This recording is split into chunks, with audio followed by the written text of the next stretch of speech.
Thank you for coming here and inviting me to talk. I'll get started. So the premise of my study has to do with this acid-mediated invasion hypothesis.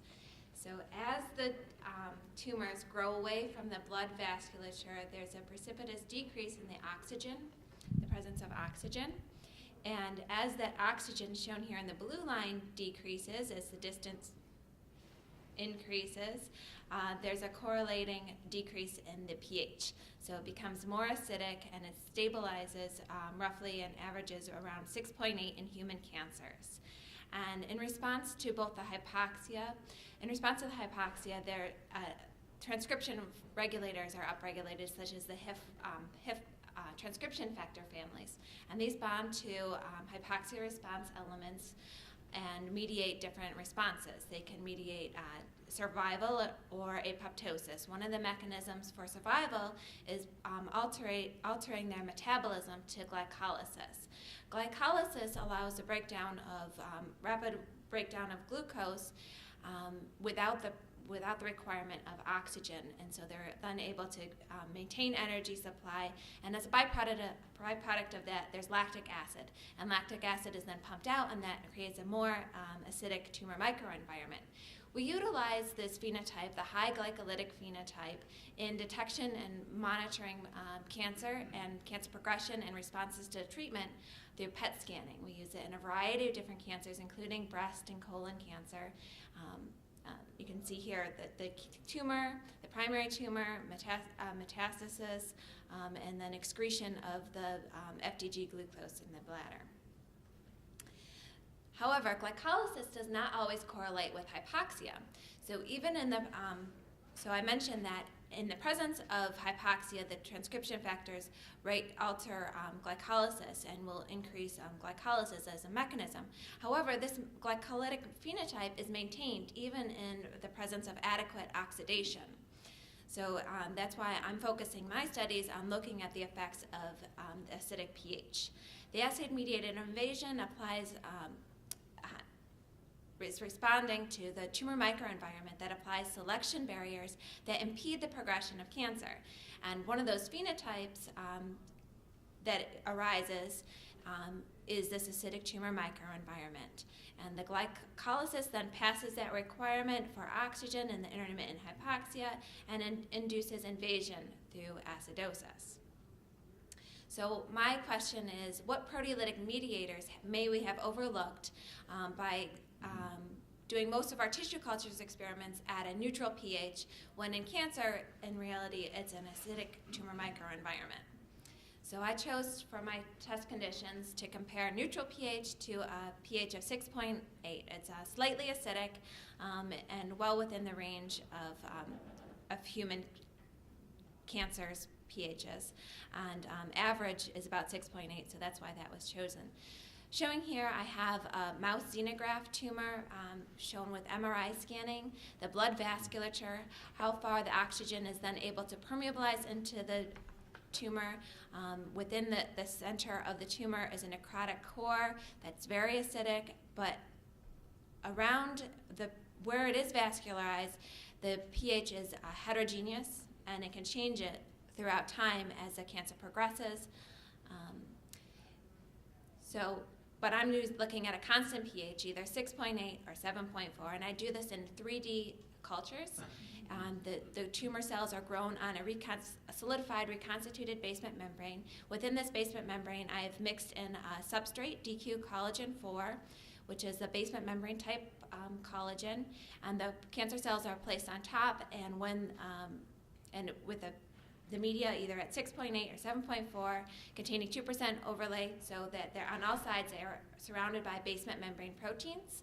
And when the proteases are released, we'll see fluorescence of the substrate. So the substrate is DQ collagen 4, and it takes proteases to cleave that, and when the proteases interact, you then get green fluorescence. And then I'm able to reconstruct these confocal images taken through the entire depth of the three-dimensional culture and quantify the amount of proteolysis by measuring in each slice and integrating that to find the average, and then you could do that on a per cell basis. So then I'm looking at the amount of proteolysis on a per cell basis to make comparisons across different experiments. So here I have a representative movie showing the three-dimensional breast cancer culture at a neutral pH and an acidic pH. And you can see there's a dramatic increase in the amount of degradation of the green fluorescence indicating degradation of the basement membrane type 4 collagen. And then again, this can be quantified not only in the 231 cells that I just showed, a significant increase of the degradation at the acidic pH, but also in another breast carcinoma cell line, triple negative, as well as an invasive colon cancer cell line. This was also shown again with the colon cancer cell line. You can see the dramatic increase in this extended depth of focus image for three-dimensional cultures of the HC116 cells, and also with stromal collagen, DQ collagen 1. And this intense proteolysis can be decreased with the application of a selective inhibitor, this YAO74, which is a selective inhibitor for cathepsin B. Cathepsins, such as cathepsin B, are typically found in the lysosomes, and they have a pH optimum at an acidic pH. And cathepsin B is one of those unique ones in the family member that works both at a neutral pH as well as an acidic pH. So that's why I chose to look at this protease in particular. And one of the tools we have to look at cysteine cathepsins are these activity-based probe, which are able to, through a warhead mechanism, covalently attach to the active site of the cysteine cathepsins, particularly cathepsins L, B, L, and S. So in place of the DQ collagen 4 substrate, I've applied in the media before imaging and then removed it, is this activity-based probe GB123. So GB123 is shown in cyan, and there's a dramatic increase again in the presence of this activity-based probe, showing that cysteine cathepsins are involved, and you can really see their dramatic increase in their presence. Particularly, I noticed it was extracellular. So what I did was I did some image math, and I subtracted the red, which is a RFP intracellular within the cells. I subtracted that from the GB123 signal showing the cysteine cathepsins, and I was able to then look at total, and then after removal of the red, extracellular and intracellular when you add and subtract the images, and then these can all be quantified on a per cell basis.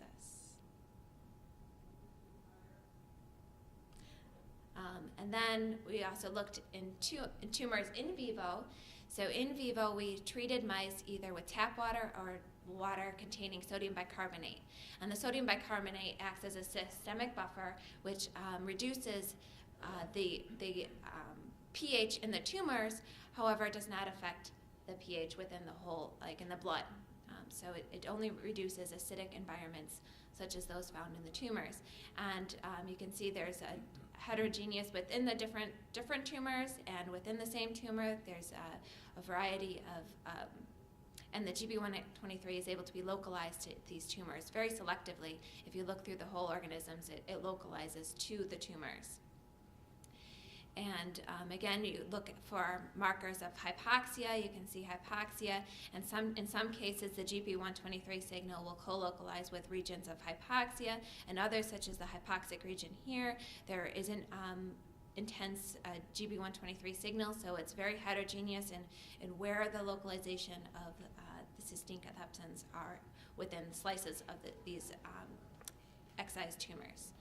So the slightly acidic pH is responsible for increased degradation of the type of basement membrane type 4 collagen, and this is in part due to cathepsin B by looking at selective inhibitors. And these the activity-based probe is able to localize the cysteine cathepsins not only in their intracellular lysosomes, but more significantly outside of the cell at the acidic pH, showing alternate trafficking. We have additional evidence showing that. And the activity-based probe localizes to tumors in vivo, and that the distribution of the activity-based probe cysteine cathepsins are localized throughout the tumor, and particularly in the periphery in regions of hypoxia and acidosis. So cathepsin B is not the only protease responsible for basement membrane degradation. They can often work in cascades with other proteases, such as the MMPs that have a neutral pH optimum. And cathepsin B is attached to the periphery of the membrane, as well as mediating other plasminic, other cascades, working with serine proteases and MMPs altogether. When they're all activated, they increase the degradation and work together. I'd like to thank my collaborators who did the in vivo work for me at the Moffitt Center in the Gillies Laboratory in Florida, as well as the Bonnie's lab, who's my mentor, and this work is all in her lab. And my funding and the microscopy core where I take those images, and I'll take any questions. And thank you all for inviting me here to give this talk to you. Any questions for Jennifer Rothberg? Yes. What probe do you use with the confocal? What's that? What probes do you use with the confocal? All of those probes are detectable with the confocal imaging. So the confocal, takes through the entire depth of the cultures because they are grown in 3D. And so you can do a variety of different signals. So within my imaging, I'm able to do the DQ collagen 4 for the green fluorescence 488, the RFP in the cytoplasm, and the far red for the GB123, as well as just getting DIC images as well. Yes. Are you going to be able to help the establishment of confocal here that is on way? No. I'm leaving. I'm going to Albuquerque. Well, we'll have to bring you back. All right. Thank you. Any other questions? Yeah. Yes. The hypoxia and pH are related in specific regions? Is that the hypothesis? The hypoxia, there's intermittent hypoxia as the tumor grows away from the blood vasculature, but the high glycolytic phenotype that really produces that acidic tumor microenvironment by the secretion of the lactic acid and that altered metabolism that's required to survive at the acidic pH or the hypoxic condition. However, then once that alternate metabolism seems to be turned around and to the glycolytic phenotype, it's maintained in cancers despite its inefficiency, even in the presence of adequate oxidation. So there's definitely a distinct role for each of those, although they are related initially. And there are relationships between the transcription factors. Is there any way to measure the pH in vivo? Yeah, and I showed that in MRI imaging with mouse, within the mouse. However, you can't put those probes aren't ready for human use in MRI. That was the image that you showed? That was Okay. one of the first ones with showing the permeabilization, oxygen, and then the blue in the necrotic core and on the periphery of the tumor, measuring the pH range. We definitely need more probes to measure pH. In the tissue culture would be amazing, but that's all in tissues that we're able to do that with MRI in mice. Is your hypothesis that the changes that you see are really due to an endpoint that is a change in pH by cathepsin and others? The hypothesis is that the more acidic pH leads to the upregulation and activity of these cysteine proteases, where they work together with other proteases, but this leads to degradation of the basement membrane, allowing the tumor to progress and metastasize and leave that initial tumor site. And we've shown that with other research as well. I think my question is whether a lot of these enzymes have additional effects that may not be revealed by simply changing pH.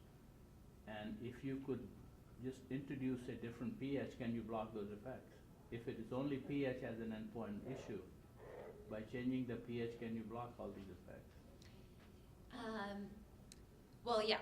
So we show that with the control. So normal in the tumors, it's acidic, but in the control, So at the acidic pH, if you apply an inhibitor just to one of those proteases, cathepsin B, it brings it down to a level comparable with a neutral pH. So in essence, you're reducing the effects that acidic proteases may have had in mediating those cascades to see that dramatic increase at the acidic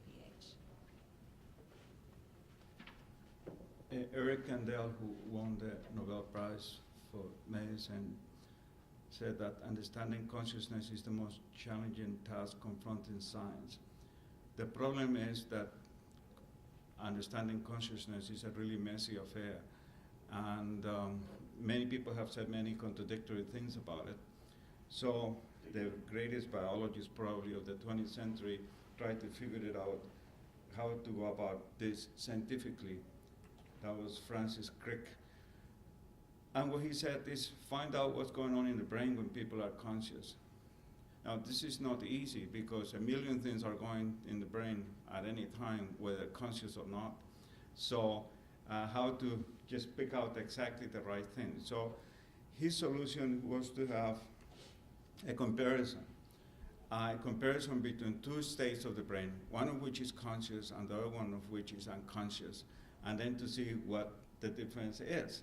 And what he suggested was to use binocular rivalry.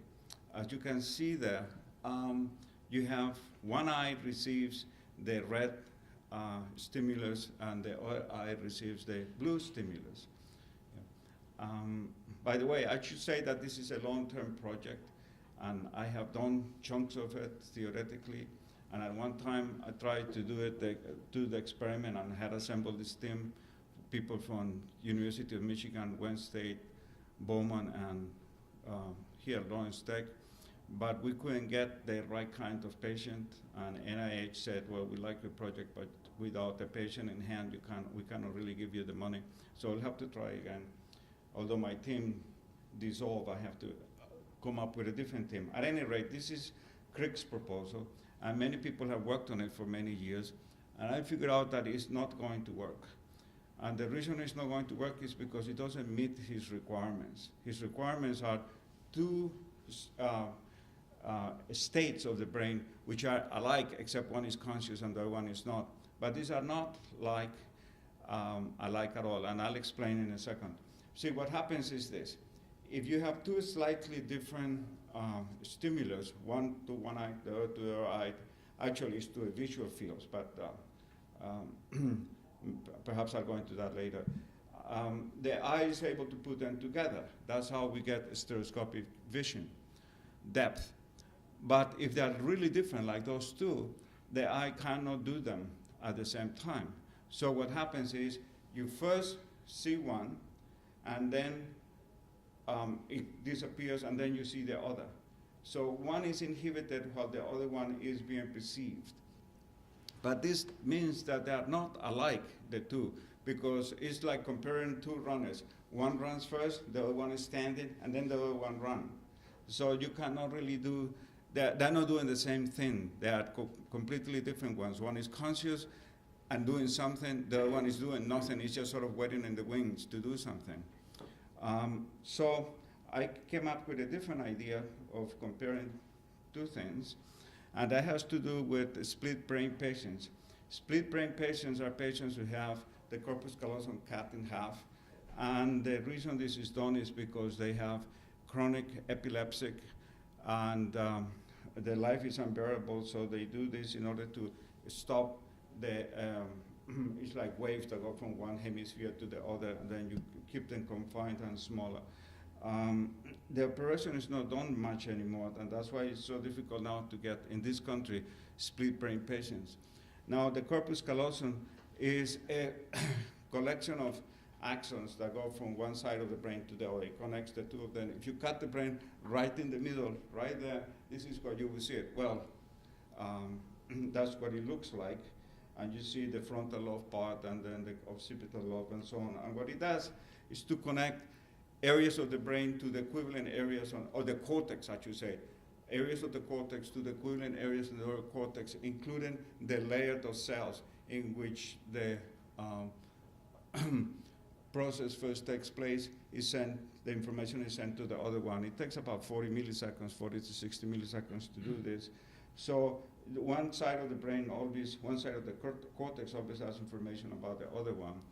And another thing important for my proposed experiment is that we're really talking about visual fields. So the left visual field is handled by the right hemisphere, and the right visual field is handled by the left hemisphere. So my idea is to take a series of experiments, especially one done by Gazzaniga and Leduc, and experiments like it, and to put them in an EEG fMRI scanner and see what is going on in the brain. This is a really difficult thing to do because fMRIs are very good at telling where things are happening in the brain, but they are very bad in temporal resolution. They normally work in seconds, about 12 to 16 seconds, and the events that you want to look at take place in milliseconds. So there could be a factor of 1 or 2 difference between the event that you want to examine and the indirect results that is what the fMRI reads. EEG is very good at time resolution. It could give you milliseconds. The problem is that EEG is really bad at telling where things happen. But this guy, Mark Coyne at UCLA, figured out how to put an EEG helmet inside the fMRI scanner. It's very difficult to do because, of course, the magnetic field inside an fMRI scanner is extraordinarily large, and you have to have very special kinds of wires in there. And another problem is that the noise produced by the EEG is about 100 times larger than the signal. So you need very special kinds of software in order to handle this sort of thing. But it's doable. And we had somebody from U of M who could do this, who actually does it at U of M. And eventually Mark Coyne actually himself wants to participate in this, so I hope he will be able to do it. Okay, the experiment is like this. This is the Gazzaniga-Leduc experiment, and this is what I want to, one of the experiments, this is just one of them, that I want to do in the EEG fMRI scanner. You have a subject with a split brain, and then you present to his right visual field a chicken claw, you can see up there. And you can see that that's what he experiences in his left hemisphere, a chicken claw. And you ask him with his right hand to pick something that is related to it. And so he picks, as you can see, a chicken head. And it makes perfectly good sense. We understand why he behaved as he did. Then to his left visual field, we give him a scene, a snowy scene. It has a VW and so on. These experiments were done in the 70s, so you can see the hippie involvement here. So what he gets in his right hemisphere is a snowy scene. And then we ask him to use his left hand to pick something that is relevant to it. And as you can see, he picks a shovel, a snow shovel. And we know why he's done that. So everything looks just perfectly as we would expect. The problem comes when we ask him why he picked the shovel. And we expect him to say, well, because of the snow. But he doesn't say any such thing. What he says, remember, this is the right hemisphere that receives this, or that has this perception. What he says is, well, I have chickens. And you keep chickens in a chicken shed, and you have to, well, you have to clean it out. And you need a shovel to clean it out. And even if you insist, even if you explain to him what happened, what was done, he will deny ever seeing any snowy scene whatsoever. So it seems that here we have a really good example of two similar brain processes, and the only difference between them is that one is conscious and the other one is unconscious. That is, the one on the left is conscious, the one on the right is not conscious. Now, they both solve what is called the binding problem in perception. And the binding problem is this. Say in visual perception, things go to the back of the head, from the retina to the back of the head, with a stop in the thalamus. And then over there in the back of the head, in the visual areas, they are broken up into different kinds of properties, like color goes to one place, shape goes to another place, orientation goes to another place, movement goes to another place, and then the problem is putting all this together. This is called the binding problem. And once this is done, many people thought, well, that's what perception amounts to. But leaving that aside, the thing is, you cannot really perceive anything, this is at least a necessary condition, without solving the binding problem. And in this case, in this experiment, the Gazani-Galedux experiment, they obviously solved the binding problem. Otherwise, the person could not pick the chicken head or could not pick the shovel. Yeah. But he's conscious only of the chicken head. I mean, the chicken claw, excuse me. This, according to a criteria by McGovern and Barr's operational criteria, we know that it is an unconscious process because it can certainly be verified since the patient makes the relevant choice. It is clearly not claimed to be conscious. It cannot be voluntarily reported, operated upon, or avoided. And the reporting conditions are optimal. I mean, there's nothing interfering with him. He has no drugs. No one is threatening him. It's easy for him to give the right account. And what he says is that he has not seen any snow at all. Yeah. He has only seen a chicken claw. Now, however, a lot of scientists still believe that the right hemisphere is conscious. So this is a problem when I present this and people say, but it is conscious. Obviously, you split the brain, you end up with dual consciousness. One on the right, one on the left. So you still are not any better than Crick was with his proposal to use binocular rivalry.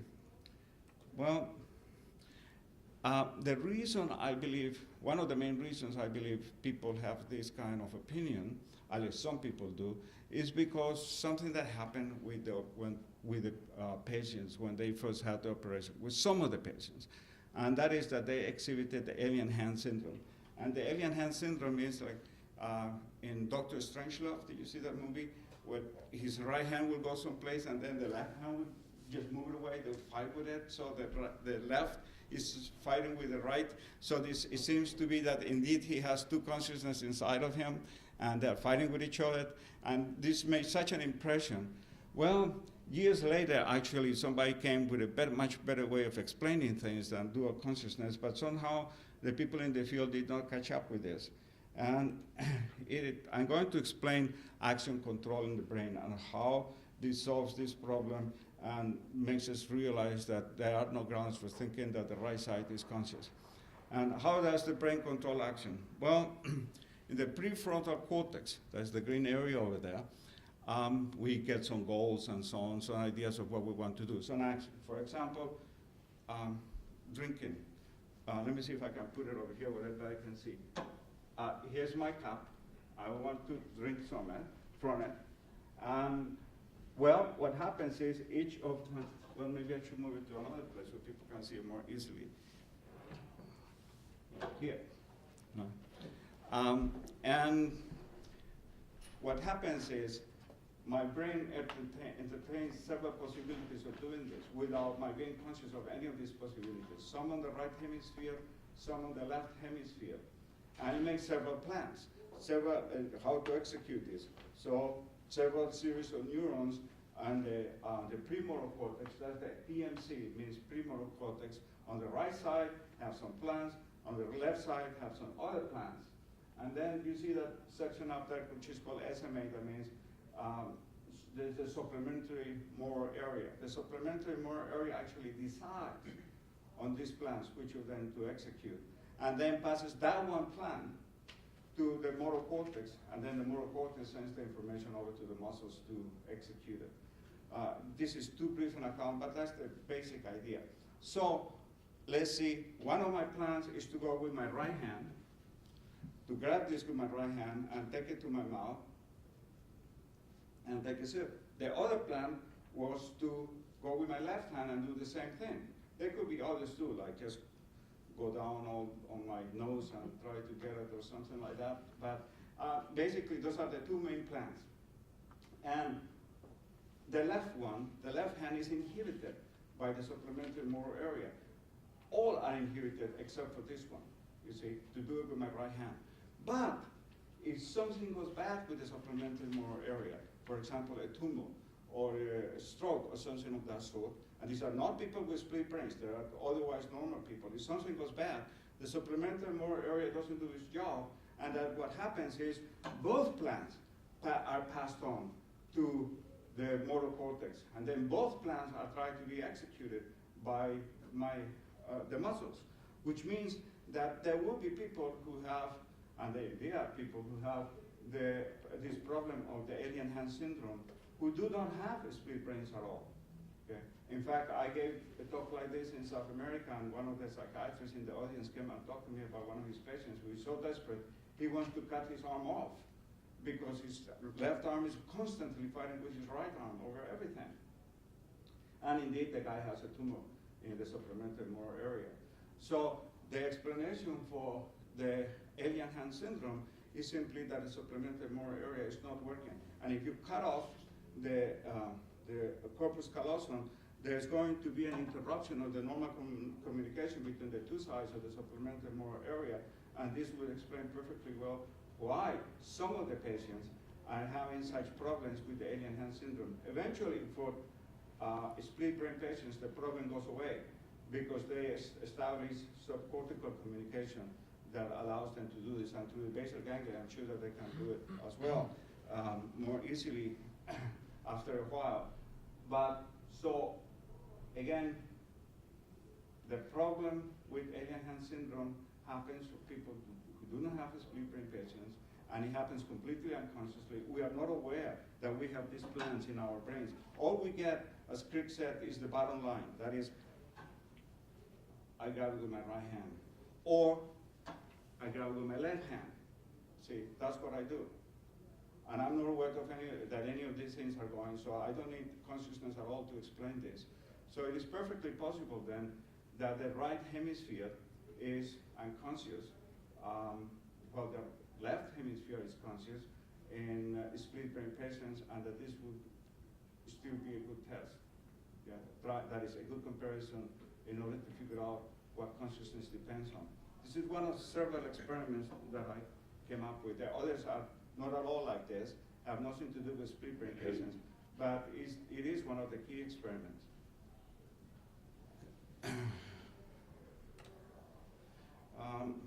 I think I'll skip this. Okay, thank you. Any questions? Can you come back to the slide in which you back maybe 3 times again. It's the one. Yes, this experiment. Yeah. I'm puzzled about something. It seems to me that here you are identifying consciousness with verbal behavior, because now the fact that the shovel is not linked verbally with the snowy scene, I think it depends exclusively to the fact that the right hemisphere doesn't have an access to a verbal representation of the scene. And this is also linked with all the experiments when you have to verify which one is the verbal hemisphere. There is this test, the WADA test, that is made in order to make one hemisphere sleep and see if people can still talk. If people can still talk, you are sure, reasonably sure, that you didn't make sleep the verbal hemisphere. But the fact that you don't have a verbal access to contents, like in this case, doesn't mean that you don't have conscious experience of the scene. The question is, why in this kind of experiments that you want to propose, there is so big identification between verbal access and consciousness? Well, the thing is that there are many cases in which we do not have, say, a way of expressing anything verbally because the experience is just too, like, maybe pain and so on. We cannot describe it. But we are still able to have a conscious experience. That's one thing. But another one is that it seems that consciousness, even though it may not be exactly the same thing as attention, is closely tied to the mechanisms for attention. And the mechanisms for attention are limited. The resources are normally switching from one side of the brain to another. So it seems that the task is what determines which of the hemispheres is going to have the consciousness here. And so it seems that in tasks like this, actually only the left hemisphere will be conscious. And it is precisely the one that is verbal, the one that is conscious in tasks of this sort. The thing is how one will determine, there will be two ways of determining. One of them is by this criteria given by Bass. And the other one would be just merely by the fact that he picked the right, the right object, like the shovel. But once again, there are many experiences that we have in the brain that are unconscious, in which we are able to do lots of things. Like, for example, when we are driving, we are conscious of some things, the ones that we happen to be paying strict attention to, and we are not conscious of many others, and we still manage to drive. So we are able to do successfully, to complete successfully lots of perceptions, even though we are not conscious. Like and in fact, when we are asked later about it, we could not possibly tell you what it is that we experience, even though we must have successfully completed them, otherwise we would not have been able to drive to school or back home.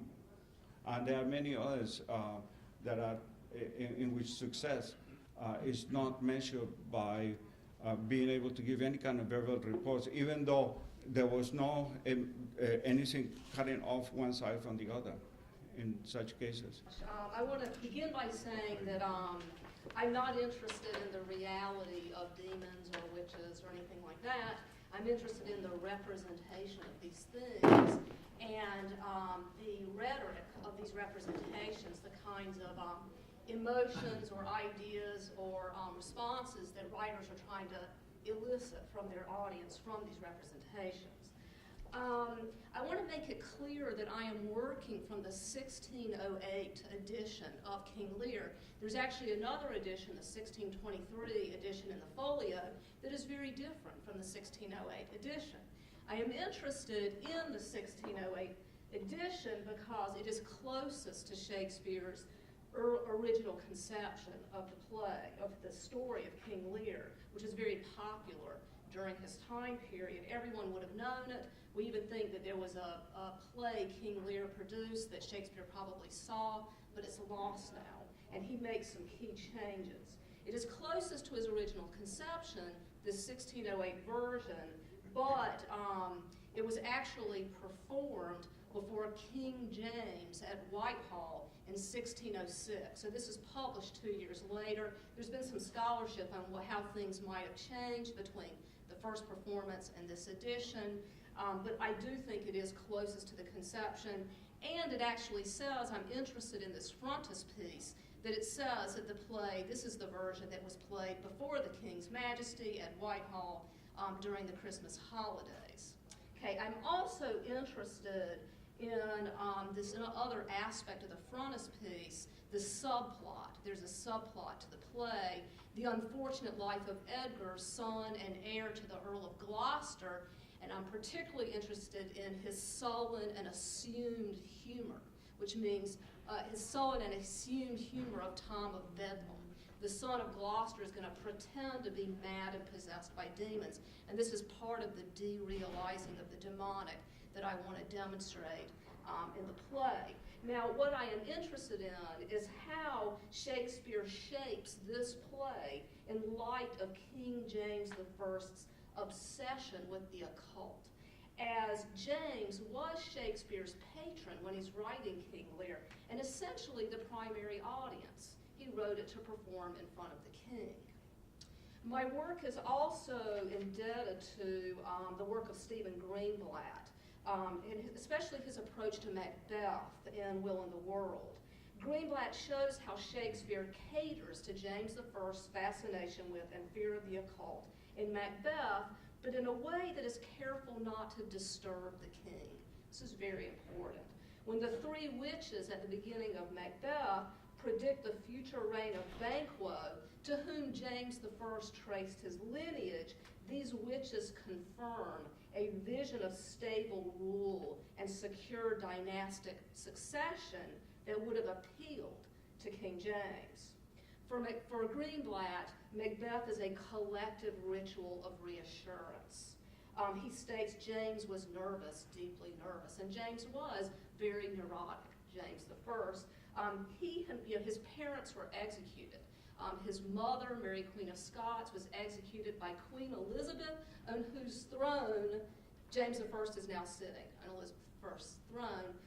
His father was also, Robert Darnley, was murdered maybe by his mother, Mary Queen of Scots. James I had just, like within a year to writing King Lear, had just narrowly escaped assassination in the gunpowder plot, and he was just deeply paranoid about anything that had to do with witchcraft.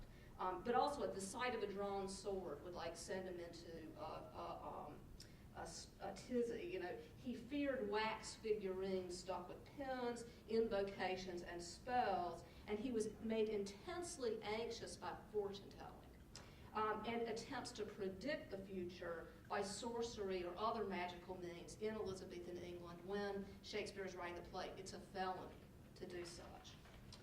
Okay, and just to explain, to talk about James I a little bit more, if he was repelled by the occult, he was equally fascinated. The Daemonology, which he wrote, which was published in 1597 in Scotland, went through 2 London editions in 1603. And we think that Lear was written in 1604 or 1605. It was performed first in 1606. And we think that Macbeth was written in 1606. So the Daemonology is sort of the horizon of expectation in terms of what people thought about witchcraft and things like that in the Elizabethan, in the Jacobean period. Now, the first book of the Daemonology is on magic in general and necromancy in special. The second book is on sorcery and witchcraft, and the third book is on all these kinds of spirits and specters that trouble persons. Okay. Now, just a couple of things that James wrote in the Daemonology. His goal for the whole book is to correct the old error of the Sadducees in denying of the spirits.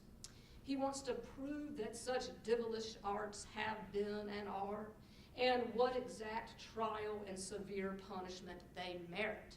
And he really wants to show that the rites and curiosities of these black arts are both unnecessary and perilous. So basically, just looking at the first point, he really believes in the reality of apparitions, demons, and witches. He also states that they're unnecessary and perilous, these studies, that the black arts are a waste of time, and even for him to give them thought in writing are a waste of time. And the whole book, which is very short, it's about 78 pages, exists as a kind of warning.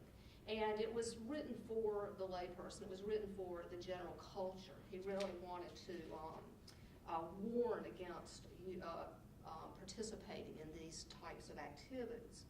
And then the method of this little book is to make this treatise, he says, more pleasant and facile, meaning easy. He puts it in a dialogue, since it's for the common person. The dialogue is between Philometes, lover of wisdom, who does not believe in spirits, and Epistemon, truth, who believes in these things and wants to persuade Philometes that these things exist. And his evidence that he's drawing upon are scriptures, daily experience, and confessions. So King James, when you read Daemonology, he was very scripture-driven. He's really a fundamentalist. These things exist because scripture says so. That's his reasoning. And he also was fascinated, King James, with witch interrogations. He conducted witch interrogations himself, and he liked to observe them from a secret vantage point. My work is also, and this is part of a larger project on the work of Dame Frances Amelia Yates, who is one of the founding scholars of the study of Western esotericism. By esotericism, I mean worldviews that accept notions like there's a divine harmony underlying reality, there's a unity underlying reality, that the human has the capability of becoming divine, that there are correspondences in the world, that like attracts like. A lot of medicine in the Renaissance is based on this principle, that there are microcosmic, macrocosmic relationships in the world, and the power of invocations and images to produce effects. Astrology, demonology, witchcraft, and paganism arise from these worldviews. For Yates, though, the presence of Neoplatonic mystical systems in the 15th and 16th centuries are de facto subversive in some way. She thinks that people who are doing this stuff, they're being subversive, that they are fighting a battle on two fronts, against Christianity on the one hand, mainstream Christianity, and against a rationalistic scientific worldview. Instead, I don't agree with that, and she's been kind of, really, some of her ideas have been challenged, and I'm trying to, or she's been deconstructed really, and I'm trying to recover some of her ideas about Shakespeare that are very interesting and useful. Instead, as contemporary scholar Walter Hanegraaff suggests, we should view Western esotericism not as a quasi-autonomous counterculture, as Yates sees it, but as a neglected dimension of the general culture of the time. This is just a picture of her when she's a little bit older. And so the question is that a lot of scholars in the field of Western esotericism, and I'm one of them, what we debate is, was it mainstream, these activities, or were they countercultural? Now, what does James have to say about it in the Daemonology? He says in regards to charms and talismans, but many, and this is Philomates talking to Epistemon, but many honest and merry men and women have publicly practiced some of them, that I think if ye would accuse them of all witchcraft, ye would affirm more, nor ye will be believed in. And I think what he's saying is that if you went out there and you caught everyone who uses a charm or a talisman, if you marked everybody and accused them of being a witch, then you would have, everybody would be a witch, right? And so no one would believe you because you had tapped so many, you had accused so many people. So I think he's showing, James is showing how mainstream these activities are. And these are just some of her works that I've been working with. The Art of Memory is one of her most famous works. I've been working with the occult philosophy in the Elizabethan age. Giordano Bruno in the Hermetic tradition is also one of her very famous works. Now let's look at the play and look at some examples. What Yates very aptly shows, and this is what I pulled from her work here that I think is just terrific, is how in King Lear the Hermetic elements of the play, or the depictions of systems arising from Neoplatonic worldviews, are actively debunked by their surrounding contexts. Okay, and so for example, in the first quote here, when Edmund, the bastard son of Gloucester and the villain of the secondary plot, accuses the loyal and gullible son, Edgar, of practicing witchcraft, it is so conspicuously a lie that witchcraft is emptied of its really threatening associations, right? It's obviously a lie. Secondly, when Gloucester blames an eclipse for creating conflict within his own family, Lear's family, their city, and the court, Edmund, the bastard son, scorns astrological justifications for bad human behavior. And there's a fairly longish quote that I'm not going to read that ends with this. He says, an admirable evasion of whoremaster man to lay his goatish disposition to the charge of stars. So for Edmund, bad human behavior, especially his father's and his own, cannot be attributed to the stars or some divine force. And then the third example, which refers to that frontispiece, Edgar is pretending to be possessed by devils. And in the devils that he refers to, like the foul thing, Liberty Gibbet, the devils that possess him are the same devils documented in a widely popularized case of faked demonic possession published in 1603, remember right before Lear is written, in Samuel Harsnett's Egregious Popish Impostures. The fact that Edgar is pretending to be mad, that he has taken on a sullen and assumed humor, that it only underscores his connection to this case. Okay, so it is Shakespeare's calculated use of esoteric elements that is significant to me. Lear and Macbeth are often considered companion pieces because they were written and performed around the same time and for the same audience, the king and his court. The representation of the occult, though, is very different. Now, for Yeats, the reason Shakespeare derealizes the demonic, the astrological, the pagan, and the occult in King Lear is because he is deliberately trying not to incite hysteria in the audience, as she feels Christopher Marlowe intended to do in writing Dr. Faustus. And I love that idea that in Faustus, Marlowe's trying to, incite the audience to riot, essentially. Christopher Marlowe's influence over Shakespeare's stagecraft and poetic, and more particularly over Shakespeare's representation of the occult, cannot be overstated. As Greenblatt points out, Shakespeare is indebted to Marlowe at the fundamental level of meter, as Marlowe is the first English playwright to employ blank verse. If in King Lear, though, Shakespeare is deliberately pitching his representations of the demonic in contrast to Marlowe's depictions, he is nevertheless very subtly, I think, absorbing Marlowe's critical stance toward monarchy. In regards to an overall derealization of the occult in the play, what we see in Lear is a demystification of sovereignty. As Dan Brayton, another really fascinating scholar, and Greenblatt have shown, the rhetoric of demonism saturates the play, and a close relationship between kingship and the demonic exists therein. And Brayton hones in on the image of the map in the opening scene when Lear is dividing the kingdom. And he draws connections between the demonic takeover of a human body and early modern spatial practices, map making, enclosure, cartography, and theater. He writes, the rhetoric of exorcism appears at a moment of political crisis in which the properties of sovereignty and the sovereign's property are radically put into question by the will of the sovereign himself. And for Brayton, the play's action becomes a kind of exorcism, a theatrical casting out of the demons that possess Lear. Now, I'm leaving out a part of this presentation. I am very interested in the cursing. Lear curses. He curses throughout the play, and then he curses his daughters, and it's one of the nastiest moments in Western literature when he curses his daughter, Goneril, in the name of Hecate, this witch, with infertility.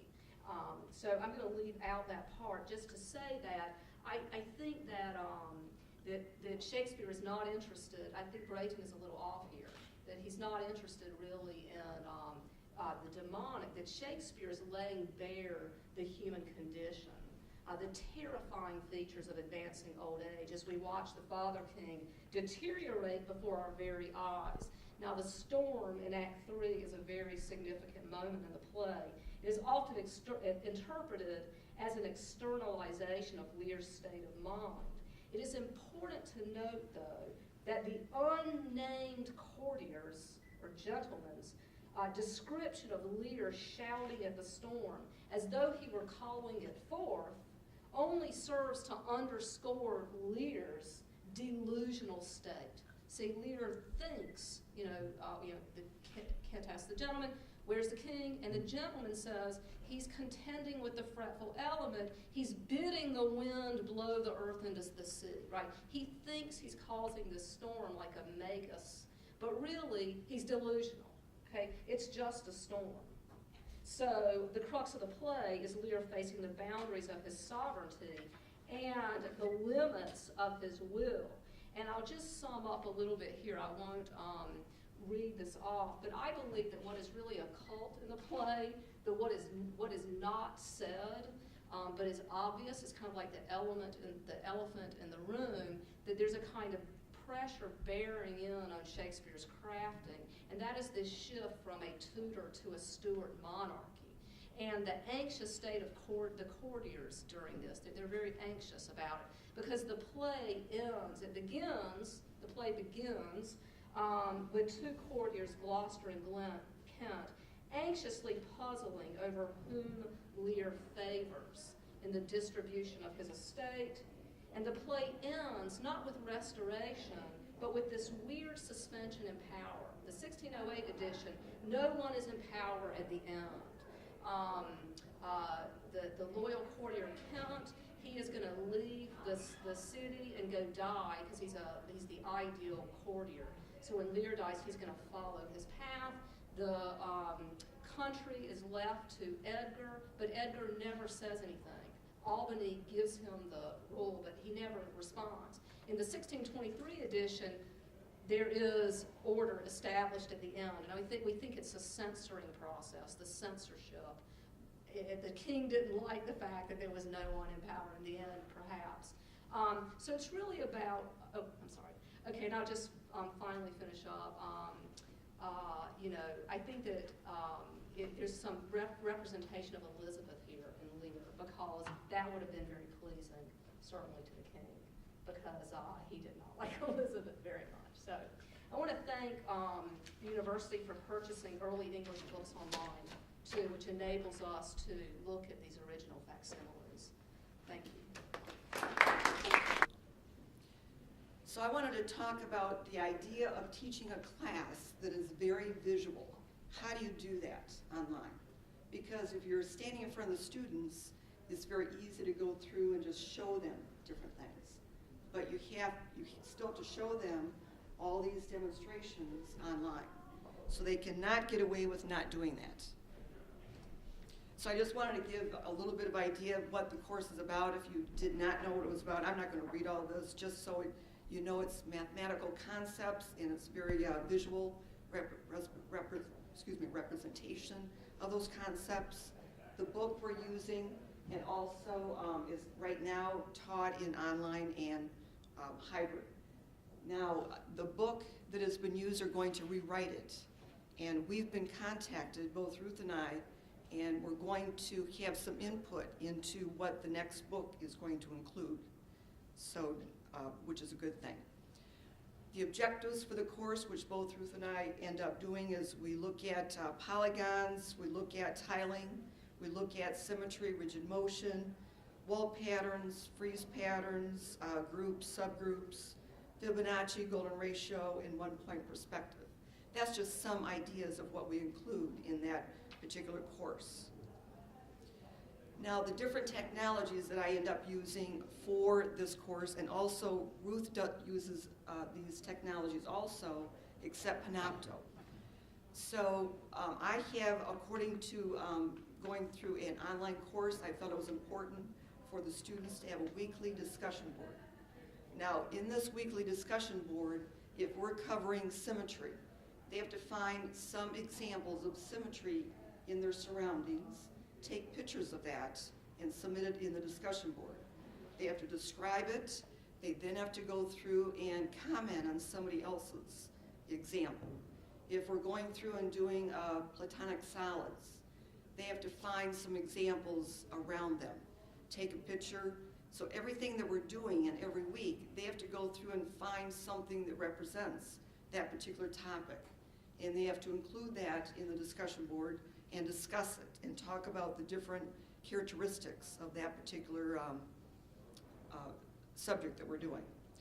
Also, we have weekly assignments. Besides the discussion board, there's weekly assignments. So they either have a problem set every week, which again, it deals with what we're covering that particular week or the week before.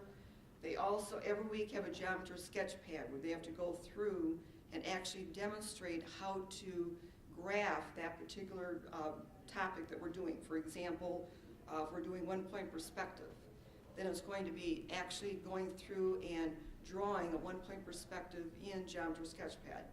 And then we have 3 projects. One is a research project where they have to go through and research. topics that we give them within Geometra's Sketchpad, or it could be just through Geometry and Art. Also, other projects that they end up doing, they have to do a exploratory. So they have to find different examples around them besides what they've done in the discussion board. And at the very end, they have to actually do a project where they make something. And they seem to like that because they end up pulling everything together that we've gone through all the semester, and they have to show it in some type of object that they have to make. Wimba, I also use Wimba, which there I end up going through like in about a 20-minute lecture, actually talk about what I would do in front of the class. So I do that maybe a couple different times during that particular week. It might be Monday I do a Wimba session where I talk about the first part of that particular week. Wednesday I actually go through another part of it. So they have a number of 20-minute sessions within Blackboard that they go through and actually listen to the lecture. But then what about the visual? The visual part, I have to go through and actually show them something. So what I ended up doing, which works out very well, they've said that they can actually see what I'm doing. I take an iPad. I have an iPad. I put it against like a wall in my kitchen. And I might have a platonic solid that I have in front of me. And if I was teaching this class face-to-face, I'd go through and show them how to rotate it, the different properties of it. So I actually do that in front of this iPad, and I record it. And then I post that within Blackboard. Now, one of the things that I noticed at first, when I first started doing that, a couple different sessions, or at least the first session, I did backwards. So I look at in a mirror, I take whatever I'm doing in a mirror and say, okay, I'm going to do it this way. Is that the way I want to do it, or should I do it backwards? Sometimes I have to do it backwards from what I was going to do.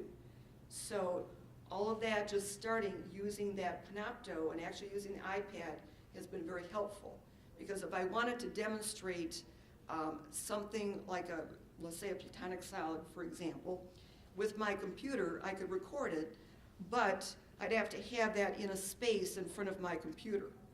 So by using the iPad, I can be standing behind it. I can go through and talk about something else.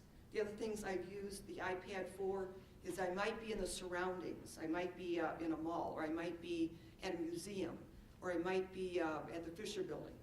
I will actually film what I'm seeing and talk about it as I'm looking at it. And I might point out some of the properties as I go through this. So again, the students have found that that visual part of it is helpful to understand the concepts. These are, again, some of the instructional strategies, how I use Wimba. I do the mini lectures, which I mentioned. Discussion board, I've already pointed out that they have to find examples of like symmetries, freezes, wall patterns. Panopto, again, I do the visual concepts. Again, I could look at wall patterns, walking across campus. I could look at a restaurant, be in a restaurant, and I see it. I will actually take the iPad out, so I carry the iPad with me because I may see something that I need to demonstrate to my students. Also, the projects, again, the students work in groups. So when they work in groups, again, they're online students. They can still work in groups. I create breakout sessions for them to discuss what they want to with that particular group. There's guidelines for the group. So that is all done for the projects. Again, the Geometry Sketchpad, I actually share my desktop where I go through and show them how to use Geometry Sketchpad on one particular type of concept. Again, the students have to go through and do field trips. Again, they could do that in a group or individually. Now, if they don't live right around here, they're not going to be on campus. Again, this is an online class, that they could just look at a museum or some type of, could be a library near them. And they also have to tell me what they're going to do if they're not going to use the Fisher Building or something here in Detroit, or even the Detroit Public Library. So they actually do this in groups and actually take films of it, or they take pictures of it, or they actually draw it themselves. Again, other ideas that we use for geometry and art is there's a film called Flatlands. It was very important for the students to see this particular film. So the math department purchased the film. I had eLearning actually go through and put it out on YouTube. And it's restricted to my students, so the students can look at, and Ruth's students can also look at it. So they actually can view this particular movie that is important for this course, for them to understand three-dimensional figures. Again, like I said, I have videos that are going to demonstrate one-point perspective.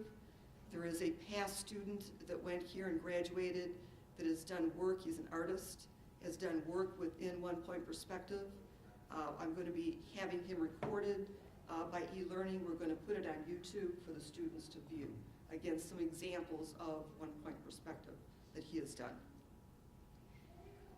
At the end of the semester, to know how all this ties in, again, the fact that it was online and a hybrid course, we're going to do a survey in both classes and compare students' attitudes as one thing pertaining to different strategies within a hybrid course and an online course. We're also going to look at achievement on all the 3 exams that we give. Ruth and I collaborate and discuss all the time what we're doing, where we are in the course, make sure we're in the same spot, and we're also going to compare final grades for each of the courses and just look at whether the online portion has captured all the visual that it needs to. So again, this is a work in progress. So thank you. My pleasure to present to my colleagues here. So this is a preliminary study in the sense that I hope it leads to more work. We actually came up with a fairly interesting result, but this is something that's different than what I've traditionally done in the past, the way that I've done more experimental research myself. We actually didn't run the experiments in this study, we just analyzed them. But the end result was pretty successful.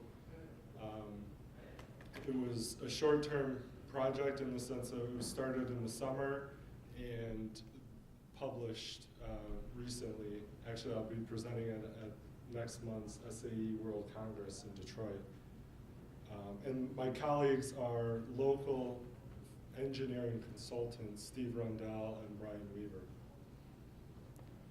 So,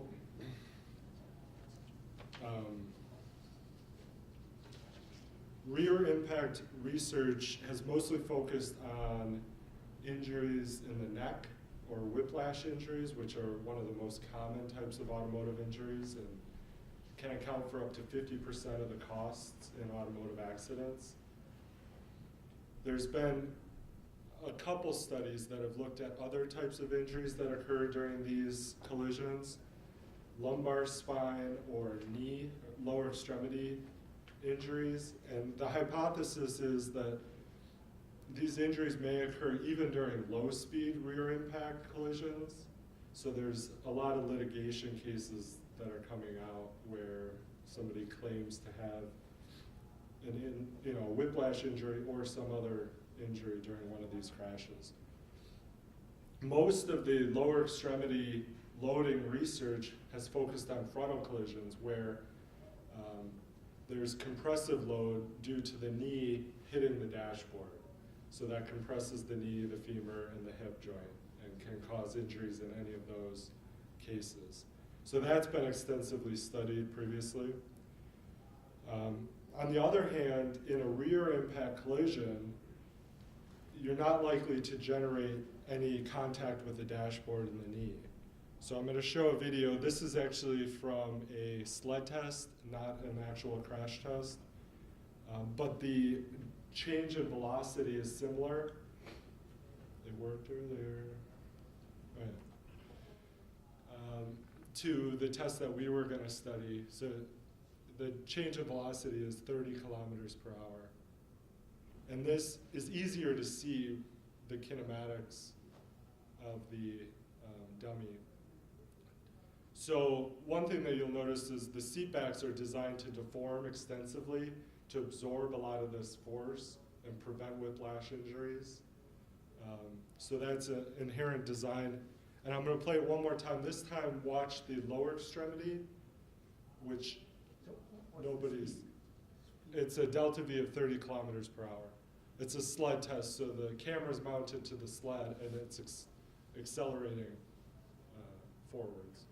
So the seat actually pushes the person, and so the person slides rearward relative to the seat. But you can see there's actually quite extensive contact with the seat pan, not just the seat back. There's actually 2 locations of contact with the dummy.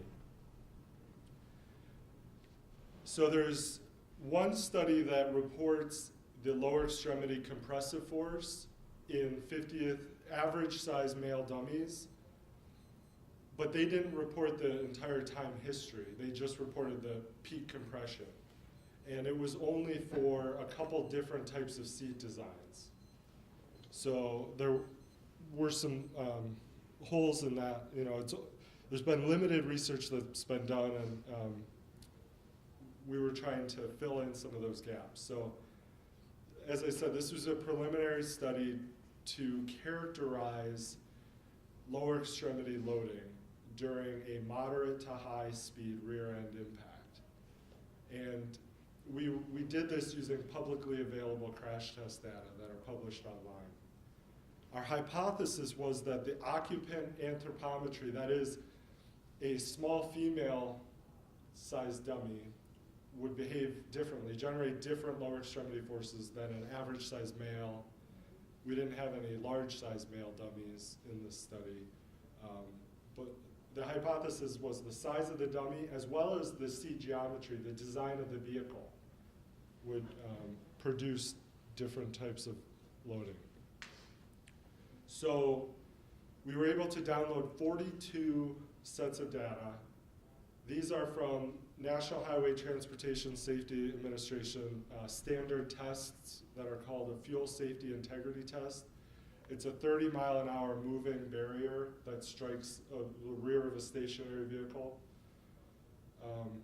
And these tests, there are a lot more that are available online, but these ones had the data that we needed, so that's why we selected them, and as well as high-speed videos. And they were from model vehicles years 2000 to 2005. So in those 42 crashes, there were 63 instrumented dummies. These are hybrid 3 anthropomorphic test devices. They were either the small female or the average male. There were 55 male and 8 female dummies used out of those 63. And they were positioned mostly in the driver's seat, but also in the right front seat or the right rear seat. And you can see the average delta V was 27 kilometers per hour. So the data that we looked at the videos, we also looked at the pelvis acceleration and the femur loads. So we had femur loads in the left and right femur. So there was 2 sets of data there. They also document the initial position of the dummy.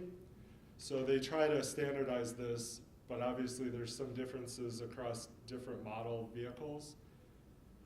And we compared the 3 different cases, the male front, female front, and male rear, using a one-way ANOVA. And what we saw were that the female front had a more horizontal femur angle. So this was significantly lower than the male femur angles were. The male rear had a more vertical tibial angle than the other 2 cases. And the female had more distance between the knee and the dashboard than the male front occupant did. The rear, they actually removed the front seat in front of the rear occupant, so there was almost a meter between the knee and the dashboard for the male rear occupant. When we looked at the kinetic data, that is the force and acceleration data, we went through all of the test data. We were able to identify 3 characteristic events that occurred in all of the cases. So the first dot, the red dot, is the initial time point when the test started. Then the first event that we looked at was when the femur compression reached its peak value.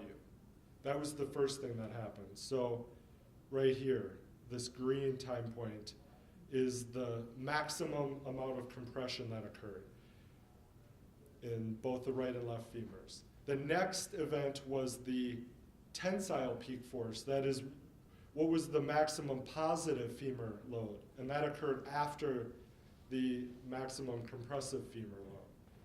The last time point was to look at the rebound phase. So initially, the seat drives forward into the person's moving rearward, but then some of that energy gets returned to the occupant, so they actually move forward in the vehicle during a secondary phase, a rebound phase. And so we could find that time point based on the negative peak acceleration in the pelvis here. So that was the third event that we looked at.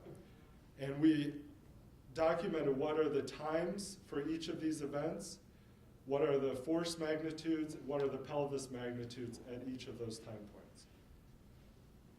So this representative male result here is just one of the tests that we analyzed, but you can clearly see quite a significant compressive peak.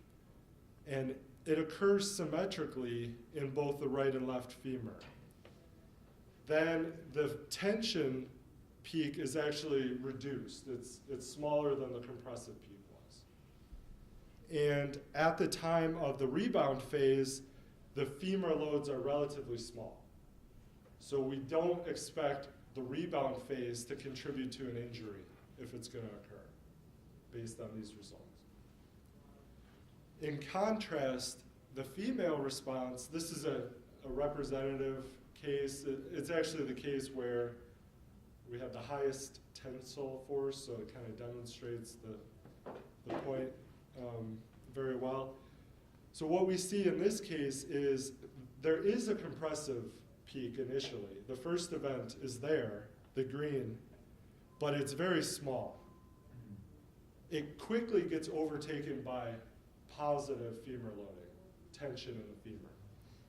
And so the magnitude of the compression is smaller, and in this case, the magnitude of the tension is quite large.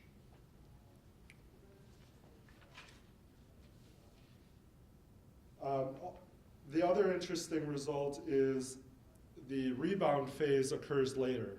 So this negative pelvis acceleration actually occurs at a longer time point between. So this shows the average and standard deviation for all of those 63. Actually, the femur loads are combinations of left and right. Those were averaged together as well. So what you see here, the first graph are the times for each of those three events. The second graph is the femur force for each of those three events. And the third graph is the pelvis acceleration for each of those three events. So there's a number of things that I want to point out here, but the first is the compressive load in the rear occupant was significantly higher than both the male and female front occupants, as well as the initial pelvis acceleration was the highest in the rear. And we think that's due to the rear seat back is very rigid. It doesn't flop down the way that the front seats do. So this is to be expected. There's actually higher pelvis acceleration, therefore higher compressive force in the femur in that case. The next thing that we noticed, again, was that the femurs had the lowest initial compression. This green bar here was significantly smaller than the two male. Whoops. And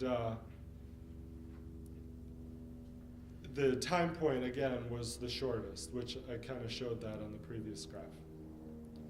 And there was no difference between the front occupant, male and female, tensile force. So that's another interesting result. They both developed tension, but the male front developed more compression before that. Okay,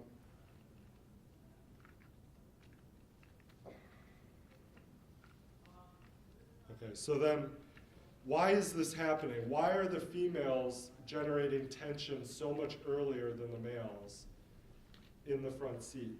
We think it's due to, this is the initial position of the dummy, and if you kind of look at this very closely, you'll see that the gap between the seat pan and the back of the lower leg, just below the knee, is actually a very short distance here. And after the test, it's actually in contact there.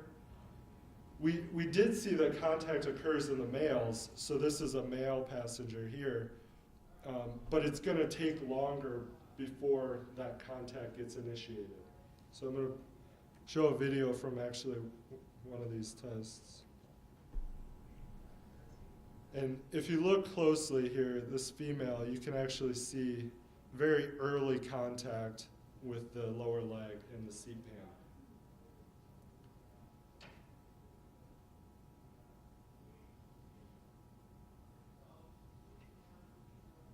So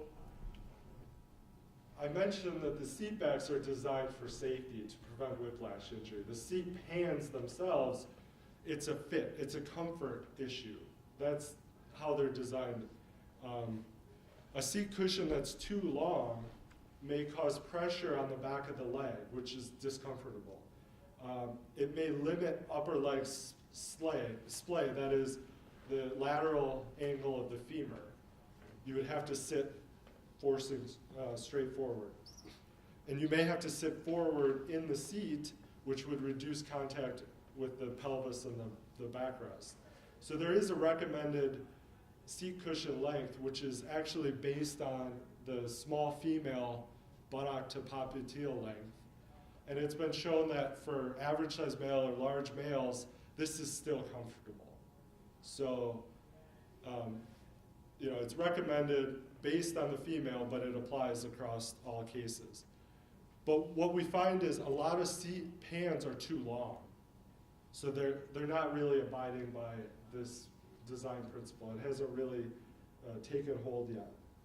It is difficult to find the manufacturer specification for seat lengths, but in this comfort report from the Ergonomics Research Laboratory here in Michigan, actually, they characterized the Saab 9.5 as having a cushion score that was relatively low. That is, it was too long. It caused too much contact with the lower leg. So we think that this is a common problem. All right, so what is the injury mechanism when tension occurs in the femur? So we know that there's pelvis acceleration from the seat back because we're measuring that acceleration. We don't have any force sensor here to measure this contact, but if we add up, we do a statics analysis and add up these forces, we see that if there's compression on that side and tension here, that means that this force has to be those two combined, added together actually. So it's very extensive. If we're measuring 1,500 newtons of tension in the femur, then the force from the front of the seat cushion could well be even higher than that. And that is in an ideal position to induce anterior shear of the tibia in the knee joint. The ACL restricts this anterior shear motion, and therefore it would be subject to potential injury from these cases. So the ACL has been shown to fail between 1,500 and 2,000 newtons, depending on what age and gender you are. So we think this is well within the range to generate an ACL injury. Okay, so in conclusion, this provides some preliminary data from a large range of vehicles in two different dummy geometries that we may be able to do additional sled tests, finite element modeling, and come up with a lower extremity injury criteria for severe rear end impacts. And this, once we develop an injury criteria, then we could convert that seat design in from a comfort issue to a safety issue. And then we hypothesized that there's the potential for a traumatic ACL injury to occur in these collisions. And we've actually looked at some injury epidemiology databases, and we have seen knee sprains occurring in severe rear end impacts. The problem is they don't distinguish exactly which ligament was damaged.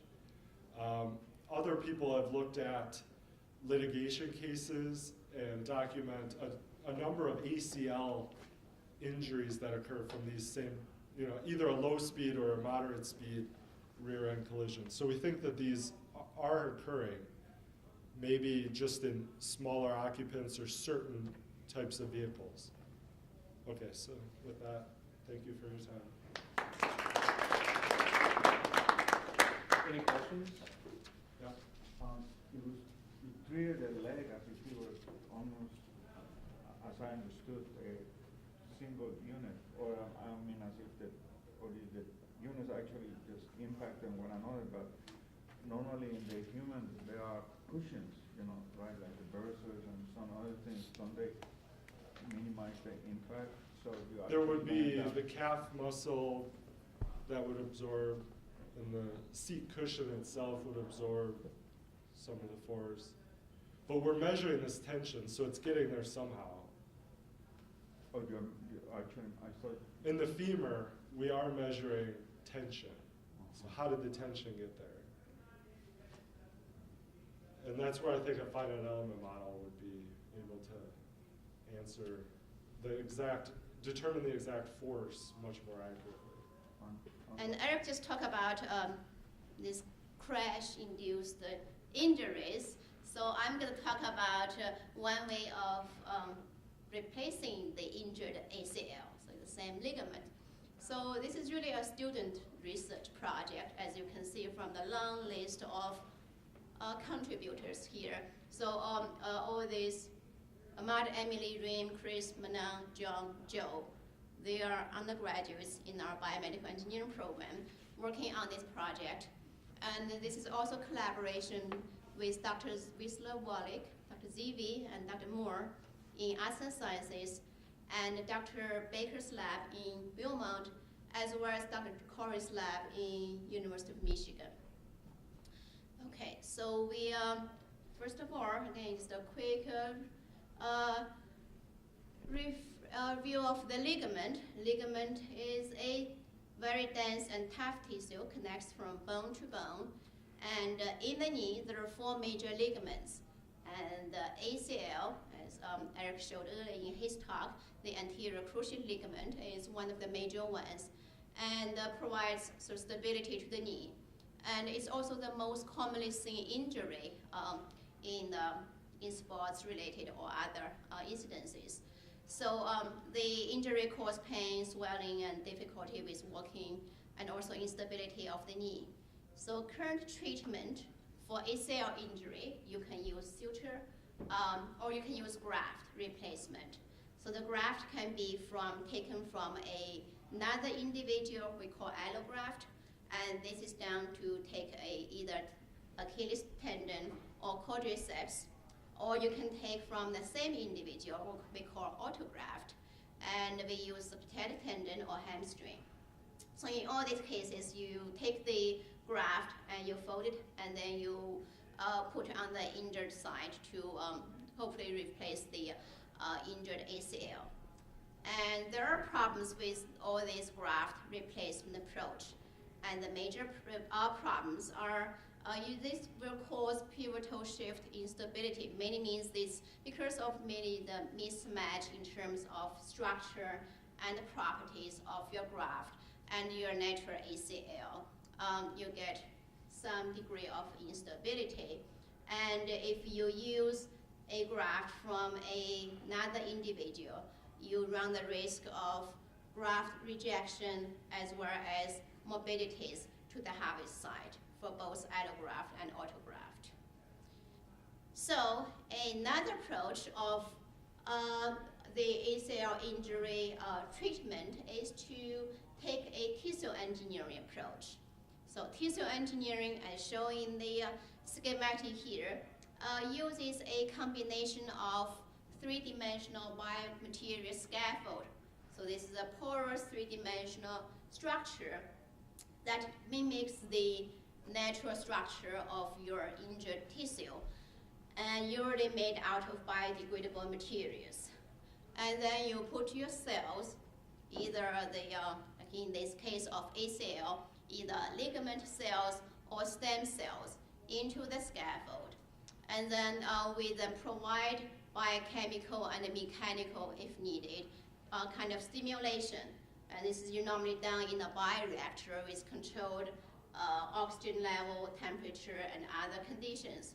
So if everything is controlled properly, the cells will recognize the scaffold as something similar to its natural environment, and then attach and proliferate and secrete its own growth factors and other matrices, and eventually forming a tissue. And during this whole process, this biodegradable scaffold also degrades and eventually give away, so making room for the newly formed tissue. So you can see some of this is the advantage of the tissue engineering approach compared to the graft approach, because it provides a tissue that's structurally and proper in terms of property similar to the natural ones. So you don't worry about all this graft rejection and mismatch of properties. And in our project, we are at this point mostly interested in the biomaterial scaffold design, because the scaffold provides a sort of important support for the cells to adhere, proliferate, and sort of form tissue. So the objective of our project is we plan to design and construct a biomimetic tissue engineering scaffold for the regeneration of the ACL. And the goal here is to provide a scaffold that has structure and mechanical properties similar to the natural ACL, and as well as provide support to enhance the cell alignment, proliferation, and matrix formation. So we talk about this biomimetics, and what do we mean? So again, for biomimetic design here, we really plan to aim to create a scaffold that will mimic the actual structure as well as properties of the natural ACL in terms of composition, structure, surface chemistry, or mechanical properties. And on top of that, we also would apply mechanical stimulation, also to mimic the same natural loading experienced by the knee, again in the hope of enhancing the cell behavior so they contribute to the formation of a new tissue. So in our study, we choose a synthetic biodegradable polymer called polycaprolactone. And they come in the form of fiber because we use electrospin. It's a solution, so you put PCl dissolved in some solvent, and then you apply a haze or put the whole thing in a syringe and apply high voltage, usually 7,000–8,000 volt. So under this high voltage in this electrical field, the polymer stream will then just form a form on this rotating wheel here, and will form in the form of fiber. So they're usually anywhere from nano-size scale to several micron in diameter. So this is, again, the reason we choose fiber is the natural material you see in the ACL tissue comes in the fibrous form. So it's a fibrous tissue, so that's why we choose a fiber. So in our work here, because we work with two teams of students, so one team is focused on this braiding of the fibers into a three-dimensional biomimetic scaffold. The other group is working on modifying the PCL, synthetic PCL fibers, to further enhance the cell behavior. Let's see. Okay, so for this braiding part, our students design a setup. So we call this our double, triple, or second order triple hierarchical designs. What they do is we take 3 fiber sheets, and shown here, break them up into a helical structure, and then take 3 these subunits, break them up again into a second order triple this structure. And again, this is just really meant to mimic the natural hierarchical structure you see in the ACL tissue. And with the use of a breeding setup and also Kinovia program analysis, as well as a load cell attached to the setup here, we were able to analyze the breeding angle as well as breeding tension. So we're happy to see very reproducible breeding, even though it's done manually. So the breeding angle roughly in the range of 35 to 40 degrees, and breeding tension, a pretty low breeding tension here. So the picture on the right here shows a environmental scanning electron microscope image of the breeded scaffold. So you can see there are all these fibers here, and then the opening, that we call them pores, because those will be the places where cells will go in there and attach and proliferate. And on the left-hand side is a picture of the ligament of the fibrous collagen fiber you can see here. And you can see also, again, very similar structure of our braided structure, compared to the ligament. So that's something we're happy to see.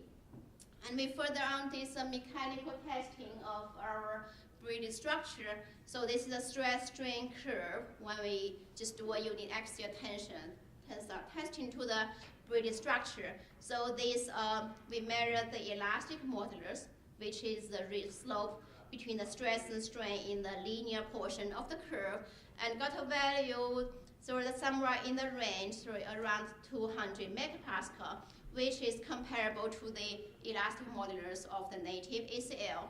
And this earlier portion, or we call this toe region, where you see a nonlinear relation between stress and strain, is also something characteristic of ACL.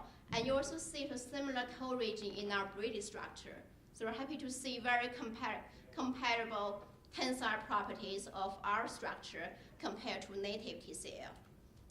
And we further do some cell studies. We like to see that do the cells like this structure.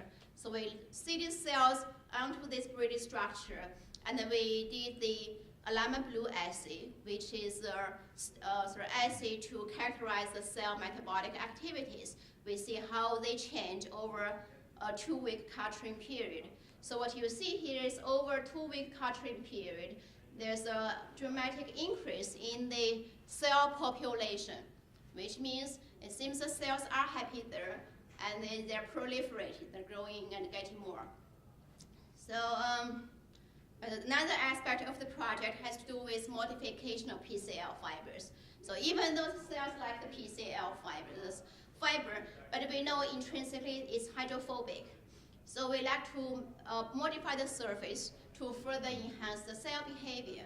And we take 2 approaches. One is we do a sodium hydroxide treatment, and their goal here is to induce some nano roughness to further help with the attachment of the cells.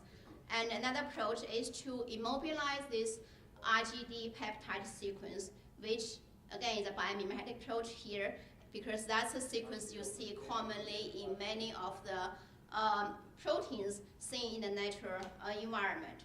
So that's 2 approaches here.